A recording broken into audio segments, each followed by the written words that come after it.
So 6 practices in, how do you evaluate the offensive line? I thought early we came out pretty sharp and prepared for fall camp. Obviously, as we're getting to day 6, everything's in. There's a lot of moving parts. I think that we haven't been as sharp as we were early. That comes with kind of seeing, quite a bit more defense than we were the first day. But where we're at right now, I mean, we're in the right direction, I'd say. Obviously, we got a long ways to go to get to where we need to be, but we're heading in the right direction. The kids are really working hard. There's nothing wrong with that. Their effort's really good right now. Mm-hmm. Well, how much does the evaluation change when you're able to put on full pads? Oh yeah, I mean it's one of those things. I mean, you can always tell so much. I mean, from non-padded practices. I mean, you can tell who knows what they're doing assignment-wise and things like that. But at the end of the day, it's the guys that can get it done when it's live. And who's going to finish and play the way we want to play. Jonah Monaghan has gotten 3 straight days at first-team left tackle. Is he leading that race right now? Yeah, I mean, right now it's just one of those things, with the reps and where they're at right now, we're just trying to get out there and move a lot of people around. And so, he's went 3 straight days there. Like I said, it's still a race right now. There's nobody that's I would sit there and say it's clear cut or nothing right now. But I'm happy where he's been. I think he's done a good job. At some point as we get closer and closer to the first game, we've got to start figuring out and start trying to settle in on some guys, and keep them on one spot as opposed to keep moving them around like we have. What's the thought process of having Cortland Ford at right tackle?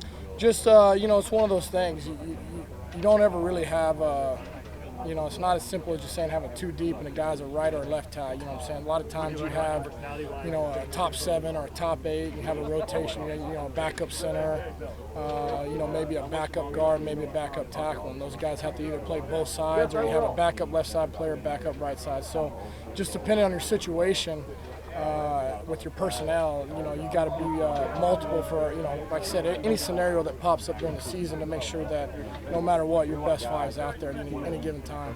Casey Collier out here today? That'd be a question for Coach. Okay. What was your impression of Jonah just for first day in full pads?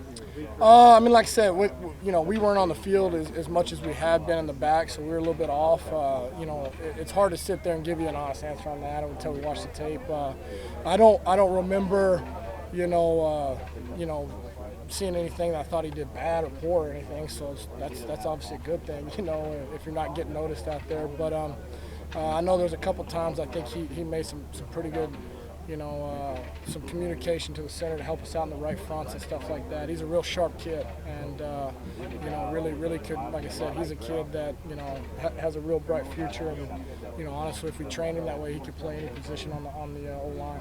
Are there any thoughts on how he'll handle snap at left tackle going into the scrimmage on Saturday? No, like I said, he's a very diligent worker. He worked extremely hard every time he steps on the field. He's worked hard, ever since we've got here, both sides and fundamentals and drills like that. So as far as him going right to left and things like that, it's not like he's just played right or just played left. He's got a lot of work and his fundamental work, in the fundamental periods on both sides. So, you hope to master that, becomes, muscle memory, those things like that. So it shouldn't affect those guys.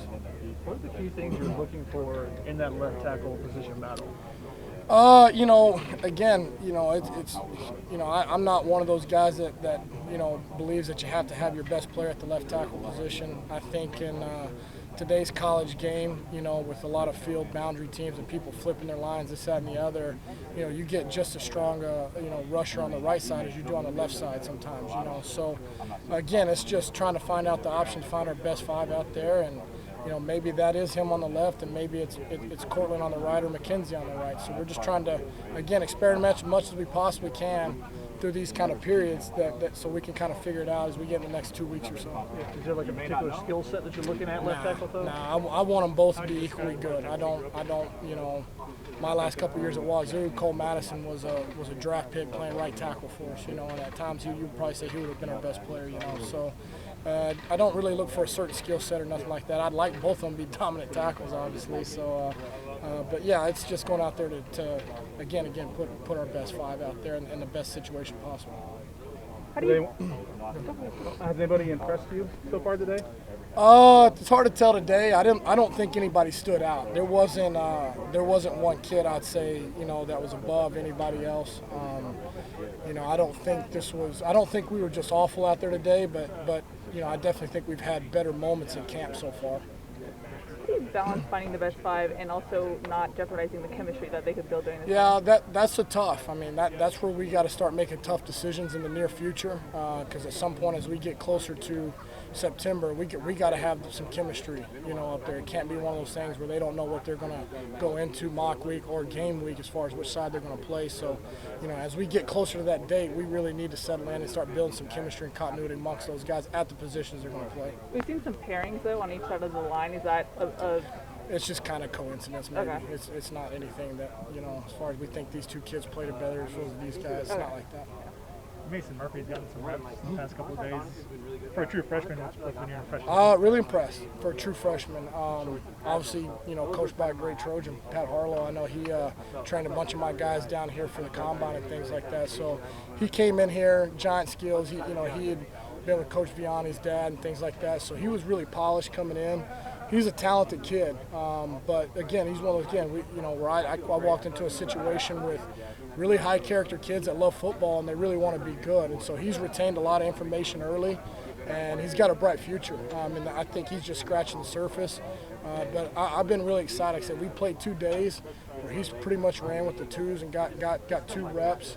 And like I said, it's one of those things you're not out there going like, well, we would have had a good day, but that guy's killing us because he's not ready. That's not like that. I mean, he looks like he belongs out there with that group. Now, Clay said the other day that you did a lot for Jalen McKenzie in terms of his fundamentals over the summer. What in particular did you guys try to work on most? Well, we only have limited opportunities with those guys, so a lot of things what we do with our guys is player-led. So, Coach has done a great job of being able to organize in those latter months of the spring and in the parts of June of how we want these kids to run their player-led practices. And so we had a really good program going into the summer of all the fundamental and basic footwork and things that we need to be masters at, so we can come out here and work more scheme and more of the drills when you got to hit people with pads on and stuff like that. So a lot of the body mechanic movements and the posture movements and the footwork movements and stuff, they're pretty diligent. And again, those kids, like I said, they come out here and they really put in a great effort in the summer, and you can see they've gotten a lot better at a lot of the things we're trying to teach just based on coming out here and running their own practices and working together with each other. So that helped him a lot. With Jalen, was there any in particular technique stuff that you noticed? The strength stuff's done a really good job with him. He was really stiff through his hips, and he's an athletic kid, but he, being able to use all of his power, with the core strength and the hips and things like that. The strength staff did a good job of loosening him up. I think he's moving more fluid now than he has, all right? And so I think that's helping him play a little bit better.